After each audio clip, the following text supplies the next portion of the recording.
뭐냐면 이겁니다. 공인중개사법. 이것은 이제 이게 중요해요. 방금 내가 뭐라 했어요? 징역 근거는 우리 중개사법이든 다른 법이든 구별하지 않는다고 했는데 이 벌금 300만 원 있잖아요. 이 벌금 300만 원은 오로지 공인중개사법 위반했을 때. 이게 중요해요. 그리고 200만 원 벌금 받으면 결격이 아니고 최소 300 이상. 그리고 과태료 300만 원도 결격 사유가 아닙니다. 과태료는 벌금하고 틀려요. 과태료는 행정기관에서 부과하면 질서벌이고 벌금은 법원에서 부과하는 형벌입니다. 그래서 이 파트에서 중개사법 위반해서 300만 원 이상 벌금이면 3년간 결격 사유라는 거 알고 있어야 되는데 가장 중요한 거 이거예요. 그럼 예를 들어서 남을 폭행을 해서 300만 원 이상 벌금을 받았다. 이 폭행죄는 형법에서 나오잖아요. 이건 결격 사유 아니에요. 아까 징역 근거는 다른 법에도 결격 사유가 되지만 이 벌금만큼은 오로지 우리 공인중개사법 위반했을 때만 결격이란 거. 이게 가장 중요하고 또 200만 원 아니고 300만 원 이상이란 거. 그리고 벌금형이란 거. 과태료 300만 원은 결격 사유 아닙니다. 그리고 3년간 결격이다. 그래서 이제 이게 부연 설명 나와 있는데 이건 오로지 중개사법 위반. 이게 가장 중요한다 그랬어요. 그죠? 그래서 다른 법 위반해서 300만 원 벌금을 선고받는 경우는 아니라 그랬어요. 그리고 공인중개사 위반해서 미만 또 결격사유가 아니고 또 벌금형에 대한 선고유예 아까도 이야기했지만 징역 근고 선고유예든 벌금형에 대한 선고유예든 결격사유가 아닙니다. 그리고 과태료 300만 원 이것도 결격사유가 아니다. 이것도 아까 이야기했던 다 부연 설명들이에요.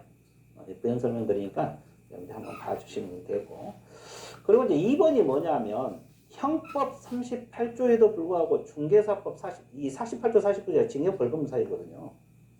징역 벌금인데 이 벌금 규정된 죄와 다른 죄 경합법. 경합법에 대해서는 벌금형을 선고할 때 분리 선고한다. 그죠? 그래서 예를 들어서 형법에 대해서도 잘못하면 벌금 떨어지잖아요. 우리 중개사법의 벌금하고 이건 따로따로 계산한다는 거예요. 따로따로.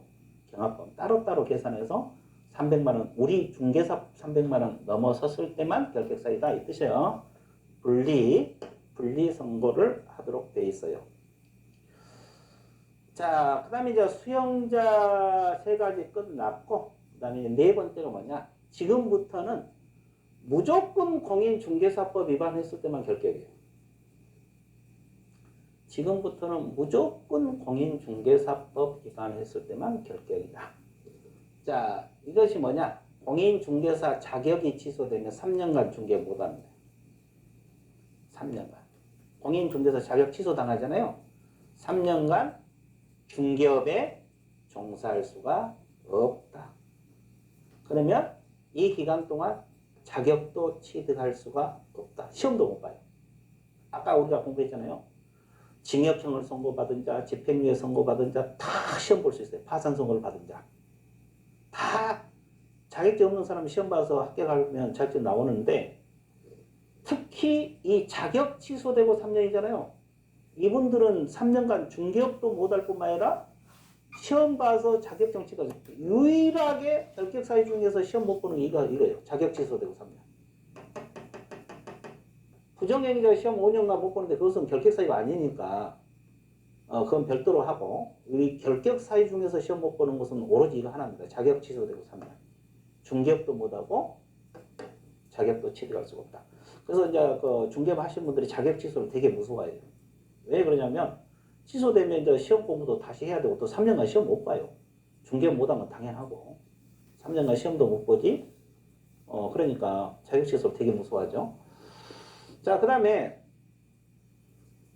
공인중개사 자격이 정지된 자로서 이렇게 됐어요. 자격 정지 기간 중에 있는 자.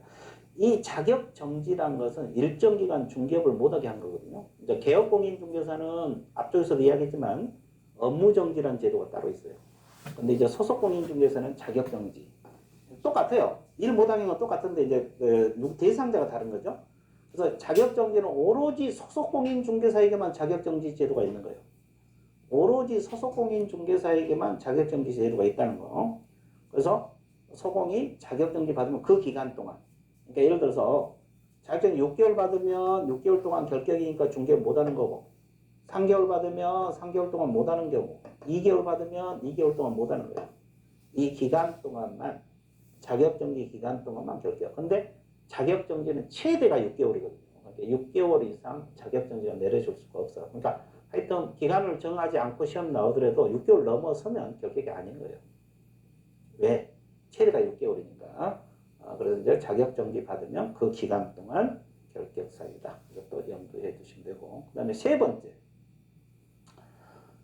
사무소 개설 등록이 취소되면, 이 등록이 취소되면 이때부터 3년간 결격이 됩니다. 등록 취소. 이건 개공에게 부과되잖아요. 개공이 잘못해서 등록이 취소되면 3년간 결격 사유가 되니까 중개업에 종사할 수가 없어요. 그죠? 중개업에 종사할 수 없다. 몇 년간. 등록 취소된 날부터 3년간. 근데 다음 사유를 원인으로 등록이 취소된 경우는 3년 결격 기간을 적용하지 않는다. 이 단서가 사람 죽이거든요. 이 단서. 등록 취소되면 3년 중개 못한다. 이건 뭐 공부 한 번 하면 다 알아. 이 단서가 사람 죽이는데 이 세 가지가 있어요. 개인 개공이 사망하거나 법인이 해산했을 때 이것도 취소 사유가 되거든요. 그럼 사망, 해산 때문에 취소되면 3년 결격 기간이 적용되잖아요. 이건 성질상 적용되잖아요. 예를 들어볼게요. 개공이 중개업하고도 사망을 했어요. 그러면 3년 지났으니까 빨리 일어나서 중개업하라. 이건 말이 안 되잖아요. 죽은 사람에게. 그러니까 이것은 영원히 못하는 거지. 그러니까 결국 이것은 등록이 취소됐지만 3년을 적용하지 않는 거고. 자, 그 다음에 이제 니은이 1년간 수험생을 괴롭히는 조항이 이건데, 지금 우리가 배운 게 결격사유잖아요. 이것 필요적 취소사유거든요. 이것 때문에 취소되면 3년을 적용하지 않아. 그리고 또 하나, 등록기준 미달. 이 등록기준 미달도 마찬가지. 우리가 사무소는 건축물 대장이 기재된 건물로 사무소 두라 그랬잖아요. 근데 이제 엉뚱한 것으로 뭐가 건물로 옮기면 등록기준 미달이거든요. 그러면 이건 임의적 취소사유인데 이것 때문에 취소되면 3년 안 기다려야 돼요. 일주일 만에 바로 등록할 수 있어요. 적법한 것으로 사무소 옮겨놓으면. 그 내용을 알아두시면 되겠습니다. 그래서 이 세 가지 사유 때문에 취소되면 3년을 적용하지 않는다. 이거 알아두시면 되고, 그 다음에 이거 있잖아요. 재등록 개업 공인중개사. 이 재등록 개공이 뭡니까요? 폐업했다가 다시 등록한 사람. 폐업했다가 다시 등록한 사람이 과거 사건으로 등록 취소 당할 수 있거든요. 그럼 이때도 취소된 경우에 3년 동안 결격기간이 적용된 게 아니라 원래 결격기간 3년에서 폐업기간을 뺀 기간이 결격이에요. 예를 들어보면 이거요. 재등록 개공이 등록 취소 당하잖아요. 그럼 원래 취소되면 3년간 못 하는데 이런 경우는 3년 빼기 폐업기간이에요. 자기가 쉰 기간. 이 공식처럼 외워버렸어요. 이게 결격기간이에요. 결격기간이 되는데 이건 공식처럼 머릿속에 넣으면 되시는데 이 재등록 개업공인중개사란 말이 나오면 취소되면 3년 빼기 폐업기간입니다. 그럼 폐업을 2년 했다 그러면 1년간 결격사유거든요. 원래 취소되면 3년간 못 해야 되잖아요. 근데 자기가 알아서 2년 쉬었으니까 이걸 빼주는 거예요. 어차피 취소돼서 3년 못 하잖아요. 근데 이제 자기가 알아서 쉬었기 때문에 그 기간을 빼주는 거예요. 그래서 재등록 개공이 과거 사건을 가지고 등록이 취소 당하잖아요. 그러면 3년 빼기 폐업 기간이 결격 사유다. 이렇게 공부를 해주시면 됩니다. 자, 이것도 등록 취소와 관련해서 시험에 자주 나온 것이다. 자, 그 다음에 이제 5번. 이게 대단히 중요하잖아요. 이건 이제 두 가지가 시험에 자주 출제가 되고 있는데 업무정지 처분을 받은 개업공인자는 법인을 말합니다. 업무정지 사유, 이거. 사유 발생 당시의 사원님은 고용인 아닙니다. 당해 개공에 대한 업무정지 기한이 경과되지 아니한 자가 결격이다. 자, 이게 무슨 말이냐면, 이게 이제 이겁니다. 한번 그려볼게요, 이것도. A 법인을 말한다 그랬죠? 법인. 이건 법인을 말합니다. 법인을 말하는데 법인 개공이 업무정지 6개월 받았다 가정을 해볼게요. 그러면 이분들도 중개 못해 6개월 동안. 중개회사예요. 중개회사. 근데 이제 법인 소속하에는 누가 있느냐 하면 임원하고 사원이 있어요. 임원하고 사원은 경영진이라고 했어요. 이사, 감사, 무한책임 사원 직원이 아니에요. 그러면 이분들도 6개월 동안 일을 못해요. 여기서 이 회사에서는. 그러니까 그만둬 버려요. 임원 안 해. 사임을 하더라도 이 6개월 동안 중개업을 할 수 없다 이런 뜻이에요. 이 내용이. 그러니까 임원 사원이 그만두더라도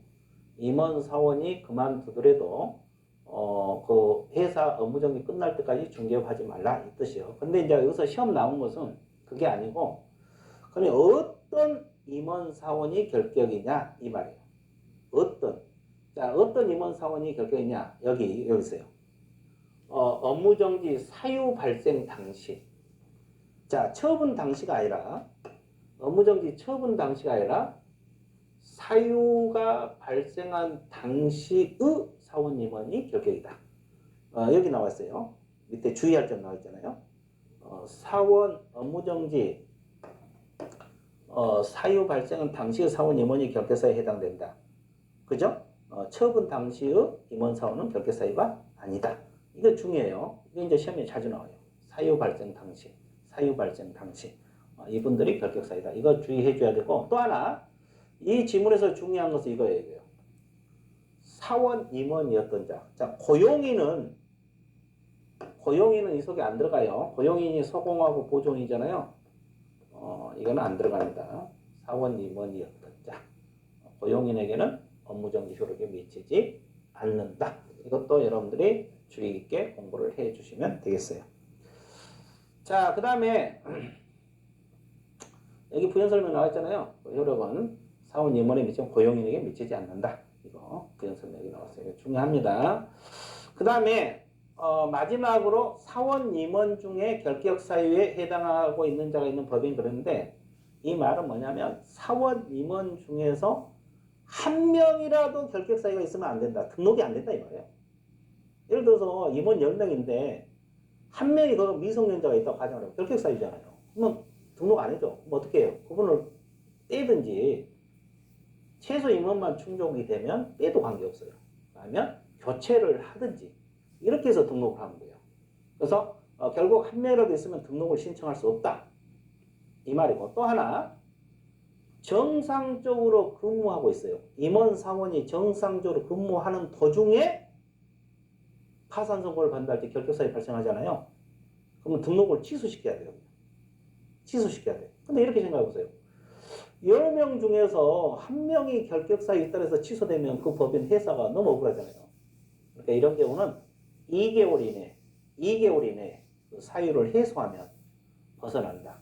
2개월 이내 사유를 해소하면 벗어난다. 그 말은 2개월 이내 그 사람을 해고시키거나 기타 사유가 해소되면 등록 취소당하지 않는다. 이 뜻입니다. 그래서 이제 임원 사원 중에 한 명이라도 결격사 있으면 등록이 안 되고 근무하는 도중에 그러면 취소가 되는데 2개월 이내 해소시키면 벗어난다. 이런 내용을 여러분들이 공부를 해 주시면 되겠습니다. 자, 그 다음에 이제 마지막으로 결격사유 효과 봐드릴게요. 이미 다 이야기했던 내용이에요. 효과가 뭐냐면 결격사유가 있으면은 등록이 안 돼요. 그래서 결격사유에 있는 자는 등록을 할 수가 없다. 이게 등록 요건입니다. 등록이 안 돼. 미성년자가 등록 안 되고 파산 선고를 받은 자가 안 되고 집행유예 선고를 받은 자가 안 되고 징역형을 선고받은 자가 등록할 수 없다. 또 반대로 개공이 정상적으로 근무하는 도중에 파산 선고를 받았어. 그러면 등록 취소입니다. 필요적. 반드시 취소시켜야 돼요. 근데 중개 못하게 만든 거죠. 정상적으로 근무하는 도중에 파산 선고를 받는 건 결격사유 발생한 거잖아요. 반드시 취소. 그럼 처음부터 결격사유였으면 등록이 안 되고 중개업 하는 도중에 그러면 취소시킨다 이 말이고. 또 하나 중개부 종사요건이라는 게 뭐냐면 결격사유에 있는 자가 소공 보조원이 될 수 없어요. 이게 취업할 수 없다는 거예요. 직원으로.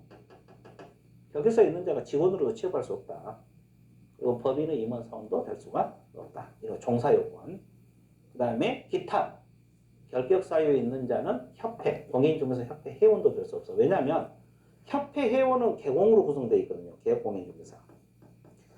개업공인중개사로 구성되어 있는데 이분들이 결격사에 있는 자가 회원이 될 수가 없죠.